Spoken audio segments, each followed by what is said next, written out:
Assalamualaikum warahmatullahi wabarakatuh.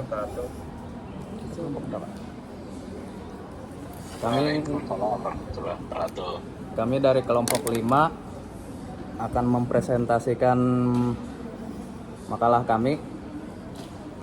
Ya, dimulai dari teman saya yaitu saudari Aziza. Yang pertama, di bagian pertama ada pemilihan model regresi data panel. Yang pertama ada uji Chow. Chow test yakni pengujian untuk menentukan model fixed effect atau random effect yang paling tepat digunakan dalam mengestimasi data panel. Chow test yakni pengujian untuk menentukan model fixed effect atau random effect yang paling tepat digunakan dalam mengestimasi data panel. Hipotesis dalam uji Chow adalah yang pertama, ini ada rumusnya itu F sama dengan sum square error 1, yaitu yang dari model common effect dikurang sum square error dari model fixed effect per N dikurang 1, yaitu jumlah perusahaannya dikurang 1 dibagi sum square error 2 dibagi NT, yaitu jumlah cross section X jumlah time series dikurang N jumlah perusahaannya lagi dikurang K, yaitu jumlah variabel independen. Untuk rumus F tabelnya didapat dari A, tingkat signifikasi yang dipakai dibagi DF dalam kurung N dikurang 1 NT dikurang N dikurang K. 2. Uji Hausman. Setelah selesai melakukan uji Chow dan didapatkan model yang tepat adalah fixed effect, maka selanjutnya kita akan menguji model manakah antara model fixed effect atau random effect yang paling tepat. Pengujian ini disebut sebagai uji Hausman. Statistik uji Hausman ini mengikuti distribusi statistik chi-square dengan degree of freedom sebanyak K, di mana K itu jumlah variabel independen, di mana K adalah jika nilai statistik Hausman lebih besar dari nilai kritisnya, maka HO ditolak dan model yang tepat adalah model fixed effect. Sedangkan sebaliknya, bila nilai statistik Hausman lebih kecil dari nilai kritisnya, maka model yang tepat adalah model random effect. Selanjutnya akan disambung oleh Said. Large multiplier atau LM. Tujuannya yaitu menentukan model common effect atau CLM atau random effect REM. Nah, apa sih uji large multiplier liar? Itu adalah uji yang untuk mengetahui apakah model random effect atau model common effect yang paling penting tepat digunakan. Nah, model ini dikembangkan oleh Bruce Pagan. Adapun LM ini dihitung berdasarkan formula. Ada di situ LM sama dengan N kecil T besar per 2 dalam kurung T kurang 1. Dan itu ya kalian bisa lihat sendiri itu ya di makalah, di mana N adalah jumlah individu, T adalah jumlah periode. Jumlah periode waktu, E adalah residual metode common effect model. Hipotesisnya yang digunakan ialah HO H0 common effect model, H1 random effect, dan kriterianya yaitu jika nilai LM lebih besar daripada X pangkat 2, tabel yang digunakan adalah REM. Jika tidak, CEM. Uji ini dilakukan jika hasil Chow menunjukkan CEM dan Hausman menunjukkan REM. Kemudian masuk ke bagian B, kelebihan dan kekurangannya. Yang pertama, kelebihan regresi data panel. Kelebihannya yaitu menggabungkan data cross section dan time series sehingga informasi lebih lengkap. Kemudian jumlah observasi meningkat dan estimasi lebih efisien.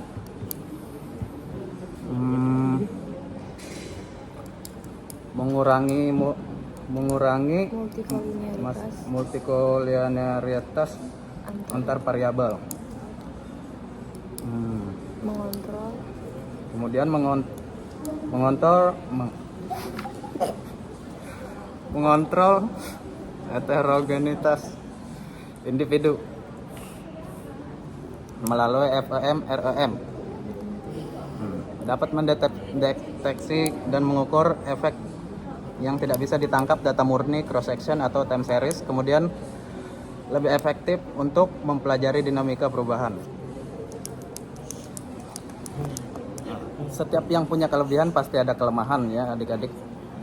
Ada kelemahannya yaitu pertama, sulit dalam pengumpulan dan pengolahan data. Kemudian adanya missing data atau data tidak seimbang, unbalanced panel. Yang ketiga, model spesifikasi bisa menjadi kompleks. Kemudian yang keempat, asumsi antar model berbeda. Yang kelima, masalah heteroskedastisitas dan autokorelasi lebih sering muncul. Yang keenam, membutuhkan uji statistik tambahan untuk pemilihan model. Kemudian peran dan pengaruh pemilihan model terhadap akurasi estimasi. Pemilihan model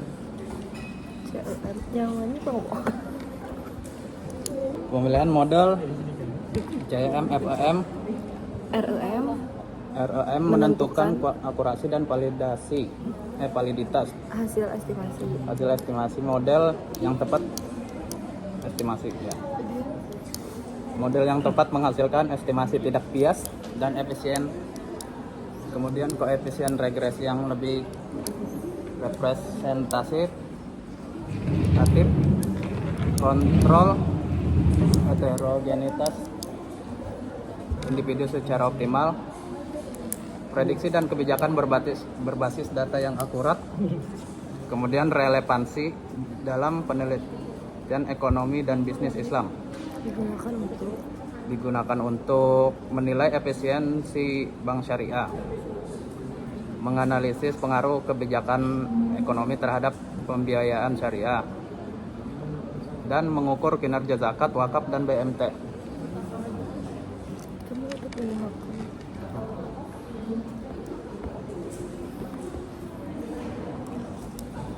Pemilihan model yang salah berujung kepada hasil estimasi bias, kemudian kebijakan tidak sesuai dengan prinsip keadilan dan kemaslahatan Islam. Kemudian dilanjutkan oleh teman saya, yaitu kesimpulannya.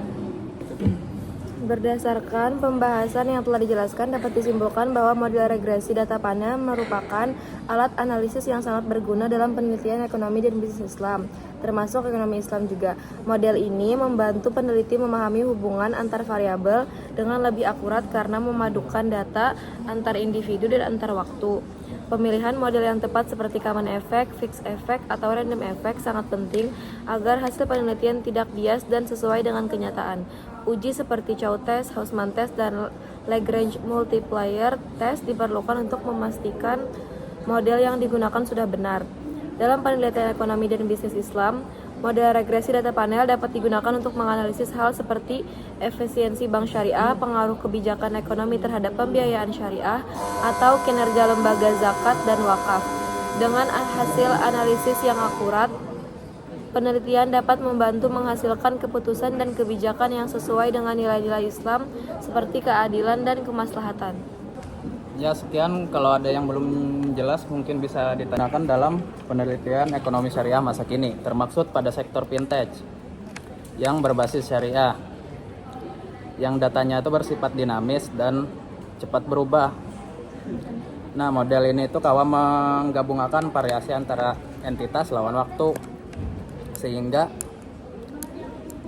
itu tuh dapat menangkap dinamika perilaku ekonomi yang kompleks seperti perubahan kinerja perusahaan fintech syariah kah, dari waktu ke waktu kayak itu, atau perbedaan karakteristik antar platform. Walaupun bisa kan ada tantangannya seperti data kayak seimbang dan perubahan data yang cepat sering muncul kayak itu. Kemudian perkembangan metode seperti dynamic panel model tuh menjadikan regresi data panel tetap adaptif lawan akurat. Nah, dengan penerapan yang tepat tuh model ini kawa membantu menghasilkan analisis empiris tuh empiris yang kuat dan mendukung pengambilan kebijakan ekonomi syariah yang sesuai dengan prinsip keadilan, efisiensi, dan kemaslahatan. Mungkin itu aja. Kalau ada yang perlu ditambahkan. Sudah cukup, mau apa? Oke, makasih. Aman-aman. Oke, terima kasih.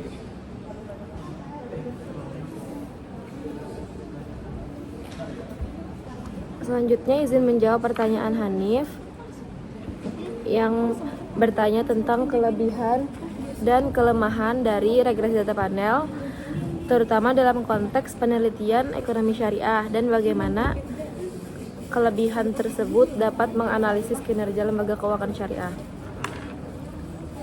Oke, untuk kelebihan utamanya seperti yang sudah dijelaskan, jadi bisa menggabungkan dua sumber utama yaitu cross section dan time series sehingga lebih kaya dan komprehensif.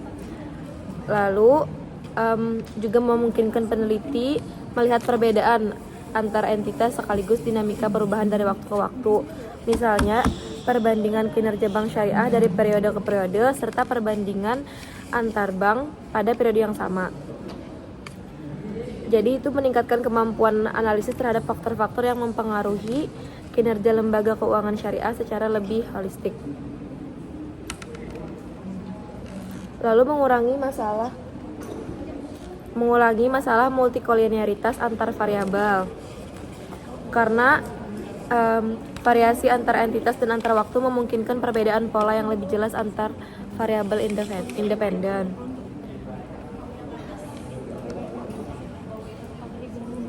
Lalu dapat mendeteksi dan mengukur efek yang tidak bisa ditangkap oleh data cross section atau time series saja, seperti dinamika perilaku keuangan syariah sepanjang waktu dan perbedaan konstan antar entitas. Lalu untuk kelemahan utamanya, pengumpulan dan pengolahan datanya menjadi lebih kompleks karena membutuhkan banyak data yang harus lengkap untuk banyaknya entitas dan banyaknya periode waktu, sehingga datanya itu sering kada seimbang. Terus tuh pemilihan model untuk yang CEM, MRM tadi tidak boleh sembarangan karena salah memilih tadi dapat menimbulkan bias estimasi. Misalnya salah milih RLM ketika efek individu berkorelasi dengan variabel independen akan menghasilkan koefisien yang bias. Dalam konteks penelitian ekonomi dan bisnis Islam, kelebihan panel data meningkatkan akurasi evaluasi efisiensi bank syariah, pengaruh kebijakan ekonomi terhadap pembiayaan syariah, dan kinerja lembaga zakat atau wakaf, sehingga kebijakan yang dihasilkan lebih tepat sesuai dengan prinsip syariah. Kelemahan yang perlu diwaspadai adalah data yang tidak lengkap dan spesifikasi yang tidak kelemahan yang harus diwaspadai tadi, data yang tidak lengkap dan spesifikasi model yang tepat agar estimasi tidak bias terhadap parameter-parameter utamanya tadi. Segitu yang mungkin bisa aku sampaikan. Apakah bisa dipahami, Hanif? Baik, bisa dipahami. Terima kasih, Nong Ajija. Oke, sama-sama. Memilih model dapat mempengaruhi kebijakan dihasilkan terkait bank syariah. Pemilihan model regresi data panel memiliki peran krusial dalam akurasi hasil estimasi karena setiap model CEM, FEM, RAM membawa asumsi yang berbeda tentang homogenitas antar entitas dan menghubungi dan hubungan antar efek unik entitas dengan variabel independen. Memilih model yang tepat memastikan variasi antar entitas dan variasi waktu dipertimbangkan secara akurat, sehingga koefisiensi regresi yang dihasilkan mencerminkan hubungan kausal yang lebih andal. FOM misalnya mengakui heterogenitas tetap antar bank. Nah, sehingga koefisiennya mencerminkan bagaimana faktor-faktor seperti biaya operasional, margin, atau tingkat pembiayaan syariah berpengaruh secara konsisten pada setiap bank, meskipun variasi konstan antar bank ada. Nah, langsung aja nah. Contoh dampaknya tuh nah, jika kita salah dalam memilih model. Yang pertama yaitu jika FEM seharusnya dipakai tetapi REM dipilih karena uji yang tidak relevan, efisiensi meningkat tapi potensi bias akibat korelasi antar efek individu dengan variabel berindependen akan muncul. Misalnya kebijakan pembiayaan bank syariah yang didasarkan pada koefisien yang bias bisa menyesatkan. Kemudian jika CEM dipakai meskipun adanya heterogenitas nyata antara bank, maka desain kebijakan yang seragam untuk semua bank bisa merugikan bank-bank kecil yang memiliki karakteristik kontras. Nah, secara keseluruhan akurasi estimasi dalam konteks ekonomi dan bisnis Islam, terutama untuk evaluasi kinerja bank syariah, sangat bergantung pada pemilihan model data panel yang tepat. Uji Chow, Hausman, dan LM adalah alat yang diperlukan untuk memastikan bahwa struktur data itu lawan asumsi terkait efek entitas itu terpenuhi, sehingga kebijakan yang dihasilkan berdasarkan estimasi tersebut adil, tepat sasaran, dan sesuai prinsip syariah. Ya, mungkin itu aja. Sekian. Apakah ada yang mau ditambahkan atau sudah cukup? Sudah cukup, terima kasih Said. Ya, sama-sama. Sekian presentasi kami hari ini. Apakah Bapak ada penyampaian? Mungkin Bapak Saya kembalikan kepada Bapak untuk penyampaian atau ada yang mau sampaikan. disampaikan. Sekian, assalamualaikum warahmatullahi wabarakatuh.